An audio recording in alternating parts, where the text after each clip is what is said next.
3FM 927 plus on 3news.com. Coming up this afternoon, disciplinary proceedings involving heads of senior high schools interdicted for allegedly charging illegal fees underway in the Ashanti region. We're live there shortly. Also coming up, Parliament expected to resume debate on proposed amendments to controversial anti-LGBT bill following Tuesday's heated and controversial submissions. And with barely 1 week to the district assembly level elections across the country, we begin a build-up focusing on why there's low interest in governance at this level. We have details of these stories and a lot more coming to you shortly. Please stay with us.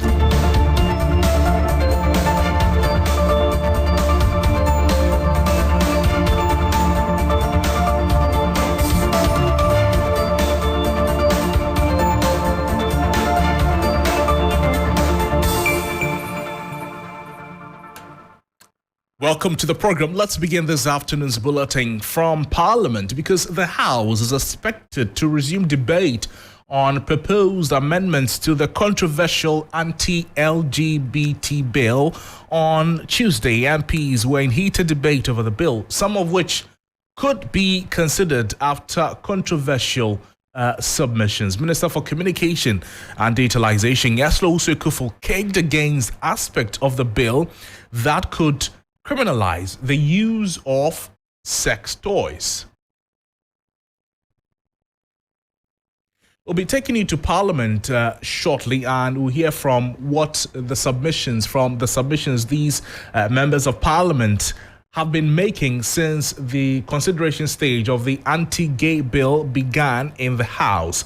But also, we'll be taking you to our parliamentary correspondent, Duke Mensah-Opoku, who is joining us at the moment with some updates on the development going on in Parliament. Let's talk to Duke Mensah-Opoku now. Duke, thank you so much for joining us on the program.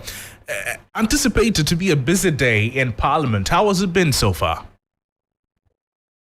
Well, as I speak to you, the House considered a number of clauses under the Human Sexual Rights and Ghanaian Family Values Bill, about 2 or 3 clauses. Here amongst them, the clause that relates to land laws and owners of premises who would be giving it out, probably as brothels or as access venues for persons seeking to engage in LGBTQI activities, and how this should be criminalized under the law. As I speak to you, they are considering some of the estimates. And then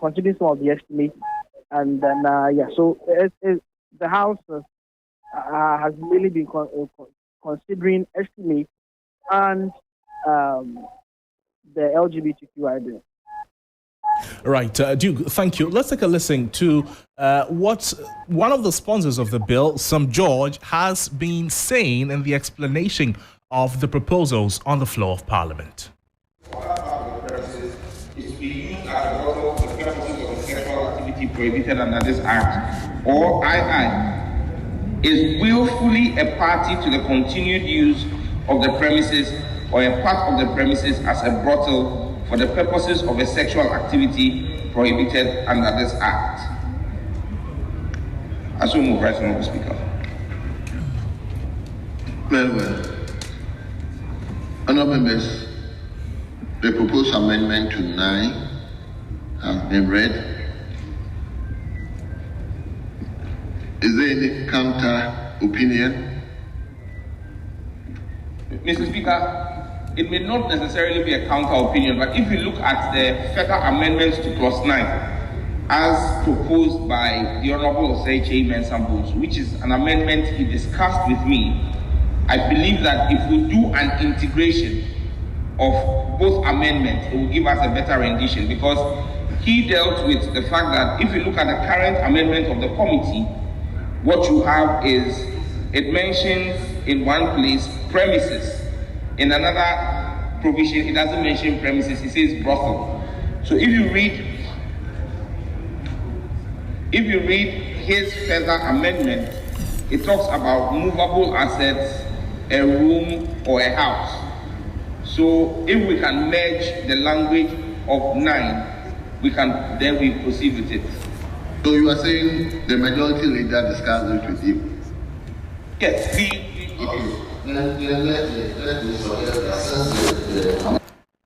So that was one of the sponsors of the anti-gay bill, Sam Nate George, who is the member of parliament for Ningo Pram, speaking on the floor of parliament there. But earlier was our parliamentary correspondent, Duke Mensa Opoku, updating us on the progress of the bill so far and what conversations these members of parliament have been having on the floor of the House in relation to the anti-gay bill. We're still staying in Parliament because the minority has renewed its resolve to provide stiff opposition to the tax handles government is seeking to pass as part of the 2024 budget.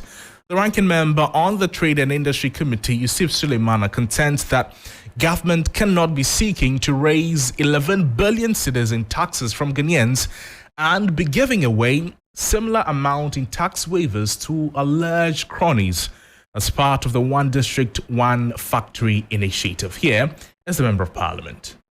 The kind of taxes that this government has imposed on us, starting from 2017 to date, about 50 taxes have been imposed after they had come to say that taxes that were imposed by the NDC government were nuisance. They removed some of them. Now, what they have done is to impose about 50 taxes on Ghanaians.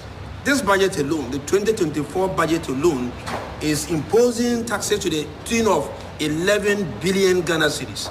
Okay? The unfortunate thing is that whilst we are taxing the poor Ghanaian to raise this revenue, we are also at the same time granting tax waivers to friends and, if you like, family members. For instance, we have about 5.5 billion tax exemptions, waiting at the Ministry of Billion, waiting at the Finance Committee for exemptions. We have also been reliably informed, and we are speaking because we have seen documents that suggest that they are bringing another 7 billion tax waivers request to Parliament. Now, if you put the two together, you are talking about 12.5 billion Ghana city tax exemptions. Okay, here you are wanting to grant 12.5 billion Ghana cedis to your friends and your family members in the name of tax exemptions and the 1D, 1F. At the same time, you are imposing taxes to the tune of 11 billion. I mean, can you just suppose the two? You are taxing the common Ghanaian, the poor Ghanaian, to raise 11 billion for your development agenda for the 2024 financial year. At the same time, you are ready to exempt 12.5 million Ghana cedi to your friends and to your family members. We think that it doesn't make sense to us. And so we are saying that the taxes bills that you are going to introduce in this particular budget will face some stiff opposition. We will not sit down and allow them to impose taxes on our people. Already we all know where we are. I mean, taxes have collapsed so many businesses. People are running from this country to neighboring countries to go and do business. And we sit down and allow them to do this.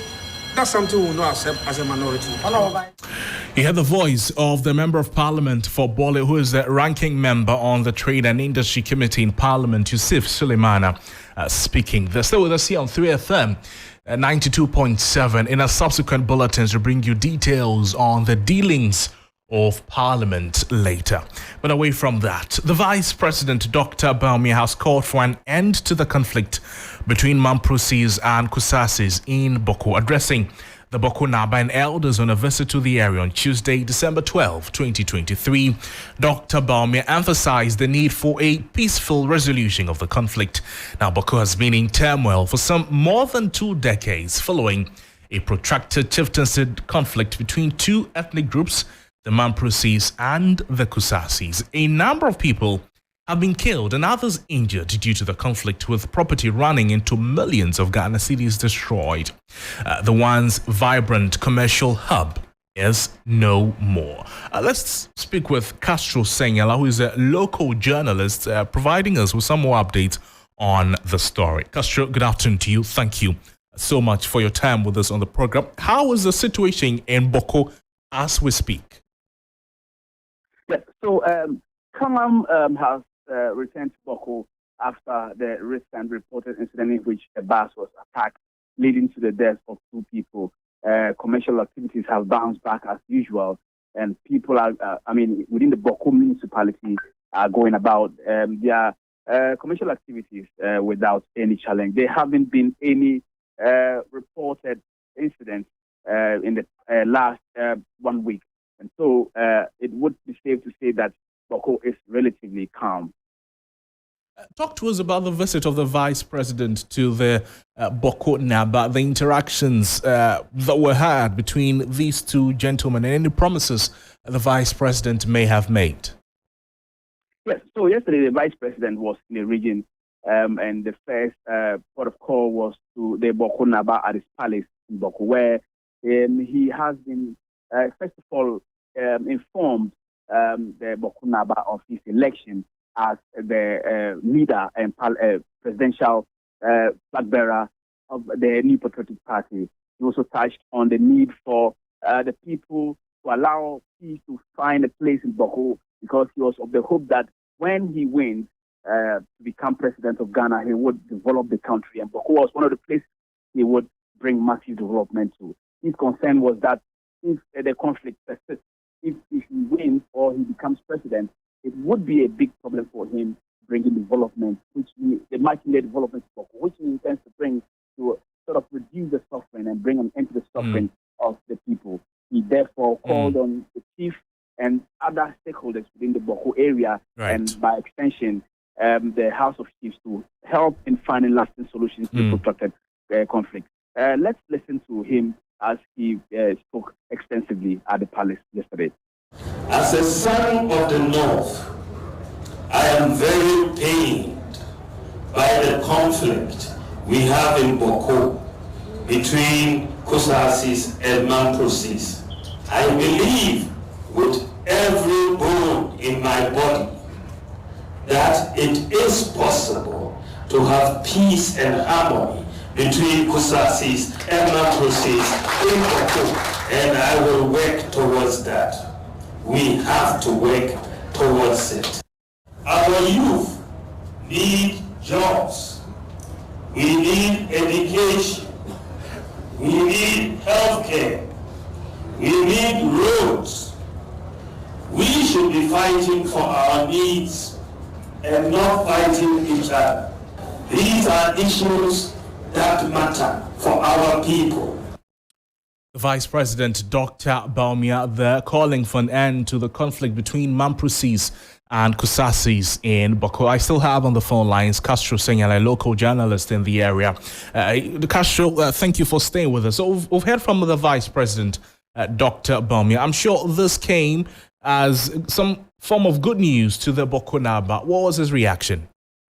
Yes, so the Boko Naba, Asigri Abugrago Azok II, had a very interesting words for the Vice President.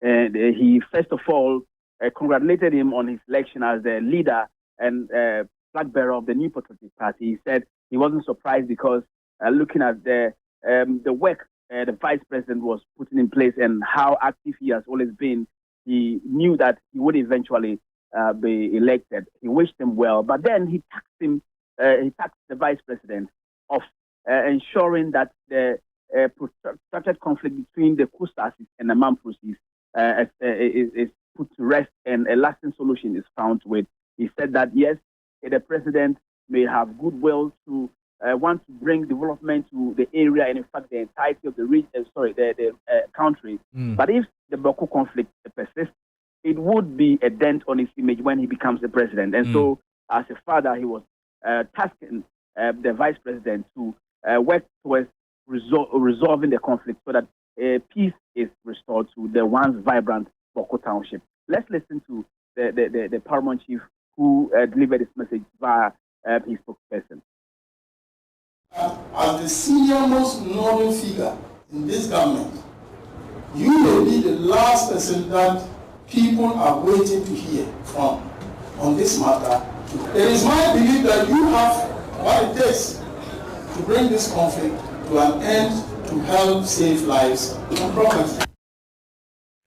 Right, the Chief the Naba speaking there, Abu Grago II speaking there through an interpreter. But earlier was my colleague Castro saying, Ala Castro, thank you so much for those updates from the northern parts of the country. Let's bring you back to the southern belt, taking you to the Ashanti region, because Disciplinary Committee of the Ghana Education Service is investigating heads of second cycle schools who were interdicted for charging illegal fees. 4 out of the 7 interdicted heads in the region, they met the committee, with the 3 expected to appear today.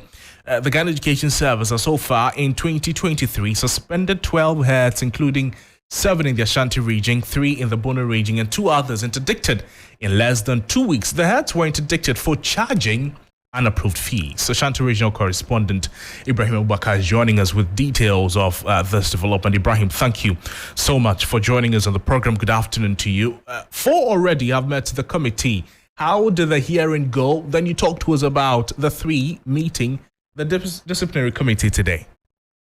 So, Crosby, information we gathered some few minutes ago is that, in fact, the 4 who were even expected to appear before the committee yesterday the sitting did not take place. They were scheduled to come today, and it appears today it may not take place.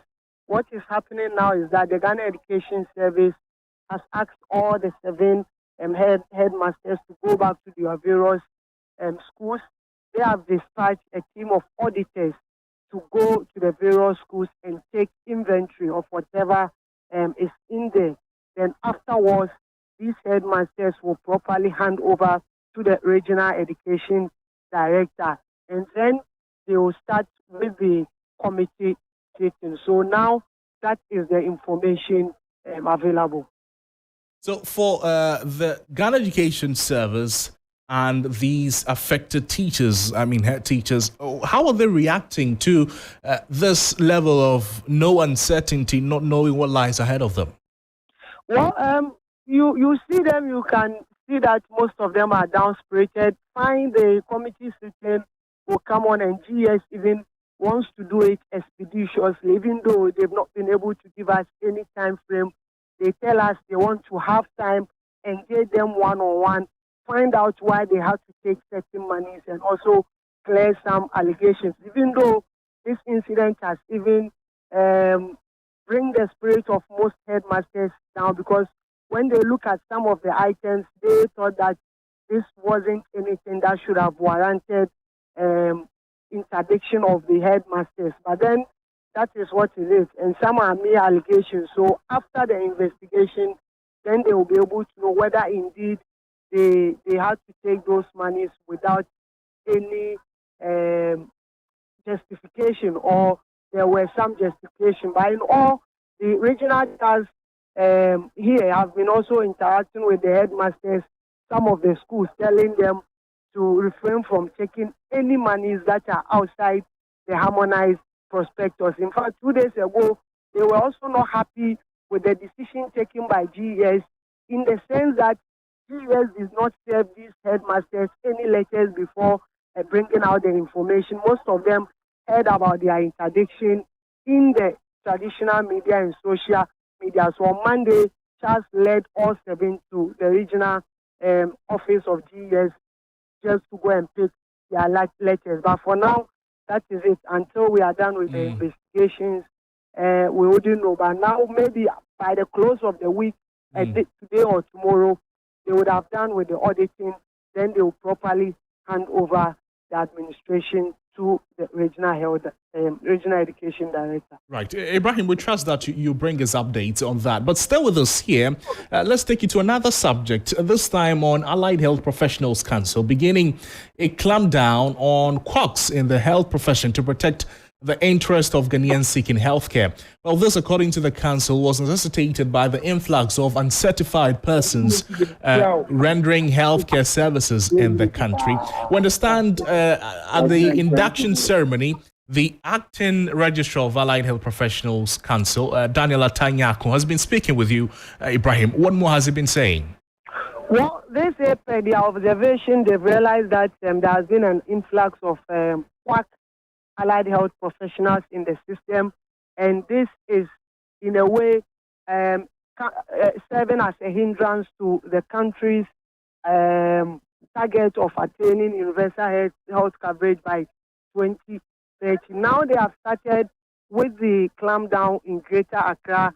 After Greater Accra, that's by January, then they will extend it to all regions just to make sure that they sanitize the health system and ensure whoever goes to any health facility will be assured of quality health delivery. And now that we are even losing more of our health professionals to the developed countries because of conditions of service, they believe that it is a time we streamline everyone's activity, make sure that whoever attends to a patient is qualified to do so.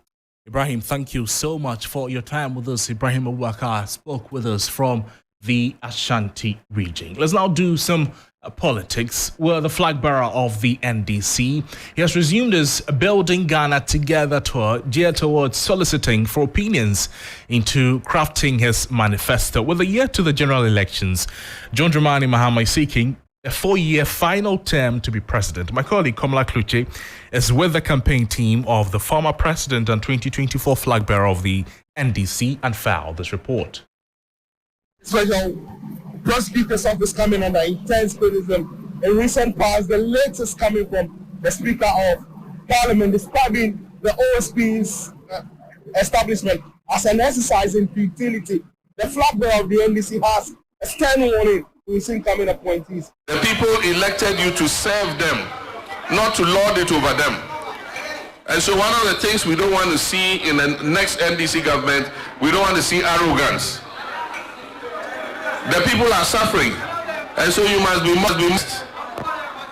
We don't want to see people driving Rolls Royces and things when people cannot get food to eat. You must be modest in how you live.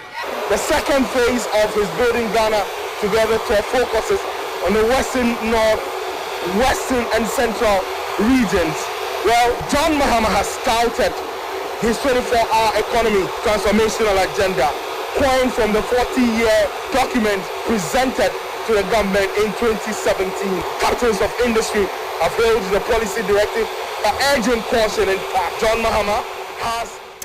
The report was filed by my colleague Komla Kluche, who is embedded with the former president and 2024 flag bearer of the NDC going into the elections. He's joining us with some more updates on the lineup of the former president and what else has been saying. Komla, good afternoon to you. Thank you so much for joining us on the program. The former president and flag bearer of the party also has plans of outlining what he's calling a comprehensive transformational policy. What exactly does he mean, Komla?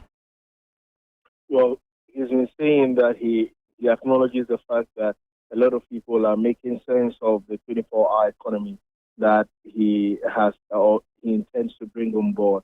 But well, it's not just going to be about that. It's good that it's catching up with the people, but from January he will outline a very comprehensive one, which would not just be about the 24-hour economy, but a whole lot that the people themselves will appreciate. That this is exactly what will take the country out of the tantrums as it is now. But then, to a very large extent, he believes that these people, or what the people want, is a leadership of service and not a leadership that would be self-imposing on them. He's also been asking them to emulate from him what has been described as a unifying force between him and Dr. Dufour, who was his main contender in the flag bearership race. He is hoping that the people will learn from this, because he went to Dr. Dufour, he came to him with his team, and both of them are working together for the greater good come 2024. And so the people down the team should also emulate from him with what he's doing. Now on his itinerary, well, John Mahama will spend some 2 days here in the Western North region before going to the Western region. We'll be meeting with chiefs, we'll be meeting with opinion leaders, and also be holding town hall meetings as well.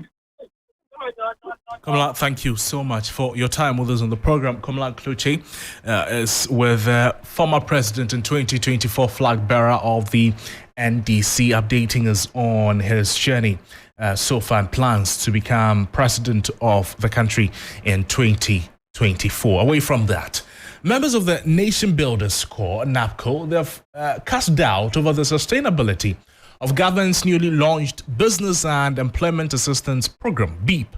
The initiative aims to nurture young entrepreneurs, empowering them to generate employment opportunities for the large pool of unemployed youth in the country. But leader of the aggrieved NAPCO trainees, David Peterson, says the trends set by the government in previous initiatives do not paint a trustworthy picture of the government. Get bitten by a snake. Even if you see a worm, you become scared. So what the government has done to us previously, we don't even have the interest to apply for any other initiative. Because at the end of the day, we don't, at times we are forced to see the NAPCO as a scam. And we don't want to see it that way. One way or the David, other, you're referring to the Nations Builders Corps program as a scam. You say you were there for about 3 years. You got experience. That's why I say that at times the government push us. At times, what the government is doing, at times it's normal. It baffles our mind. You see, when we started, it was a good initiative. But the way it ended, it has spoiled the beauty of the whole initiative. It has made the NAPCO to be seen as a scam. If it had ended very well, the government would have gotten a plan and even help him. That break the eight that they are talking about. This thing could have even helped the government to even break the eight. That is, if they can. You heard the voice of leader of aggrieved NAPCO trainees, David Peterson, speaking with Helena Piampafo on Sunrise. Well, the group says they will petition the Speaker of Parliament and the Special Prosecutor for the release of their unpaid salaries. We want to sit the Speaker down and let him know that this is what is going on. They are the House of Representatives. If a citizen is being treated unfairly, we have members of Parliament who represent us in the Parliament House. That's right. We are the people who have to stand up and speak for us. So we see that we wrote to Honorable Ablakwa, we've written to Honorable Afenyomakin. We've not heard anything. So this time we're going to the Speaker and saying that we've written to your members. But we've not heard anything. So we are sitting you down for you to speak for us. If you can't speak for us, then why are you people representing us in Parliament? David Peterson is leader of aggrieved NAPCO Trainees Association there. Now, before we go, the Public Relations Office of the Ghana National Fire Service, Alex Kinete, is urging Ghanaians to be careful this festive season to prevent fire outbreaks in the country. According to him, the fire service has limited resources to combat fires. Part to be ready, though we are hoping that our plan will be sustainable enough. We are worried that it might not be able to be very well because then, as I mentioned before coming here, about 226 fires recorded just 2 days, 25th and 26th. And even with that, we had our plans like at Medina working, and then other appliances working. But this time around, it's unfortunate. The one at Wager is not working. Kaswa, I'm not too sure. I'd have to confirm. Amasaman is not working. I didn't go to Ko is not working, but I think yesterday it was fixed. I'll put a lot of blame on the assemblies because look at a place as big as East Legon, Lakeside, Ajengano, Nana Krum, those places are developing areas. Right. We don't have a single fire station. We all prioritize our security much more than safety.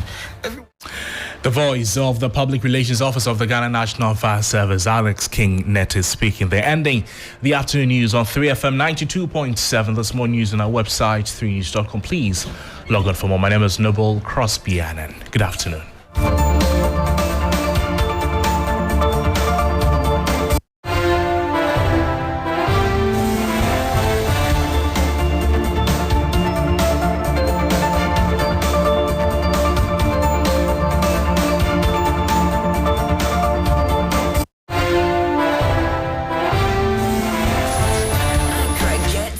On this frequency, 92.7 3FM.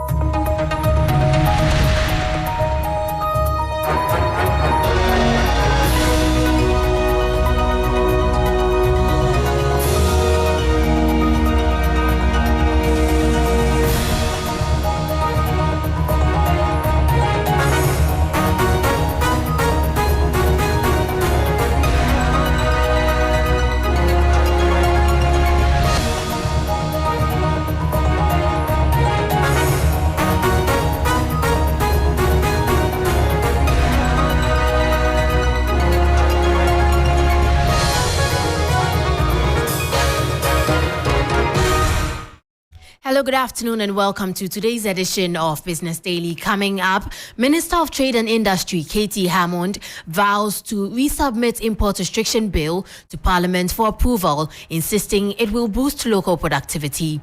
Also, Ghana Standards Authority to launch new electricity meter testing laboratory next week to ensure consumers are not shortchanged as part of weight and measures. We have the details of these stories and many more coming up shortly. Stay with us.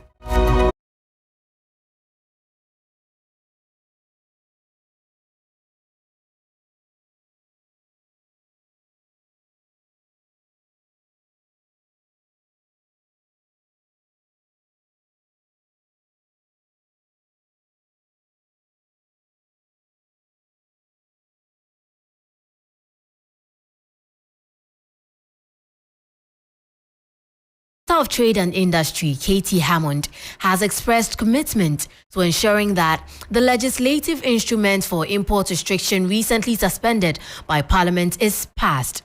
The bill sought to restrict the importation of some 22 items, including poultry, rice, sugar, diapers and animal entrails. But speaking at the 12th edition of the AGI Ghana Industry and Quality Awards, the sector minister said the bill is intended to control the over-reliance on imported items as well as boost local production.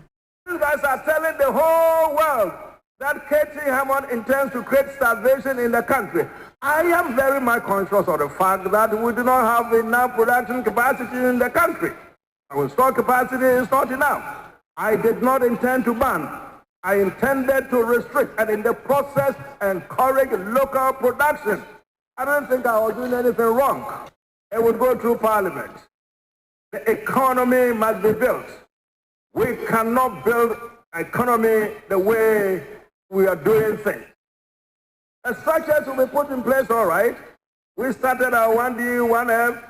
We must go through with our import restrictions and local production initiative. I'm not a thief.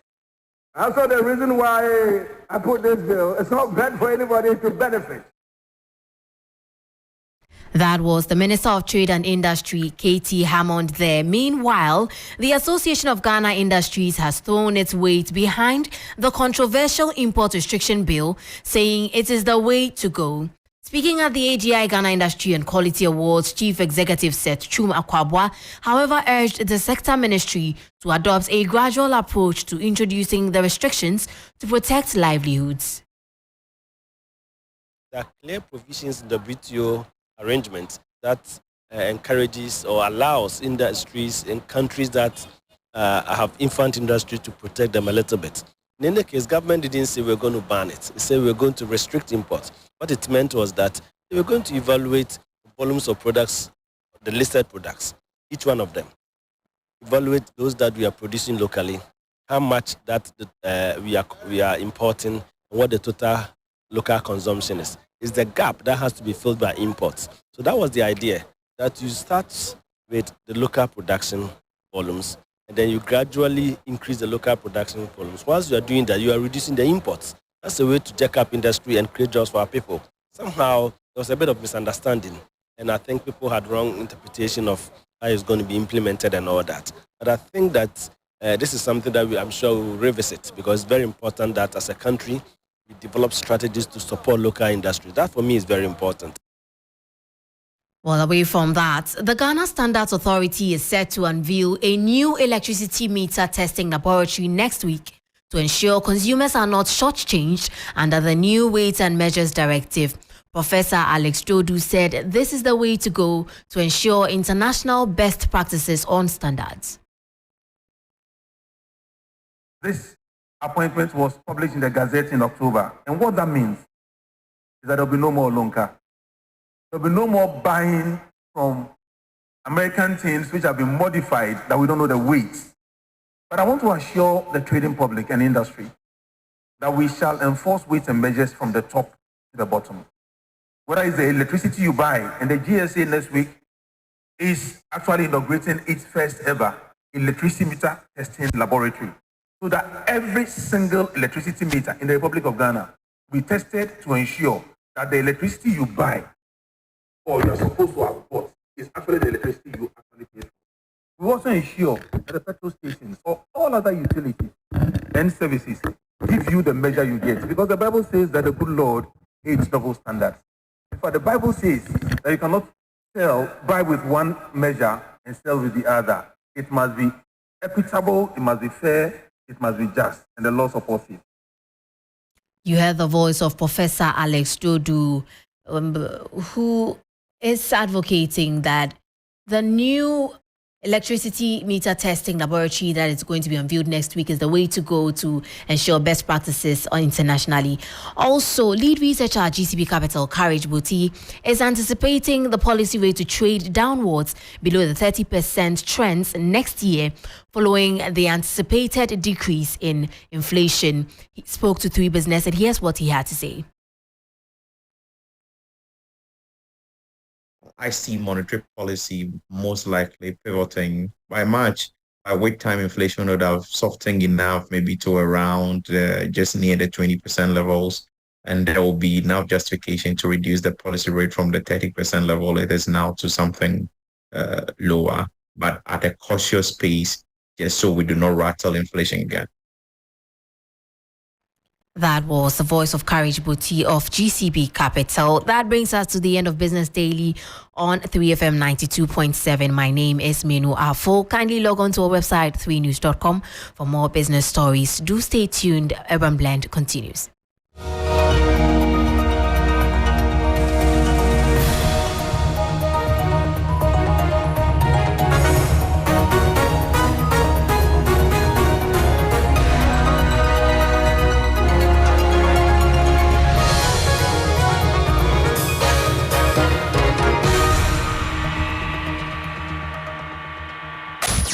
Accra gets busy on this frequency. 92.7 3FM.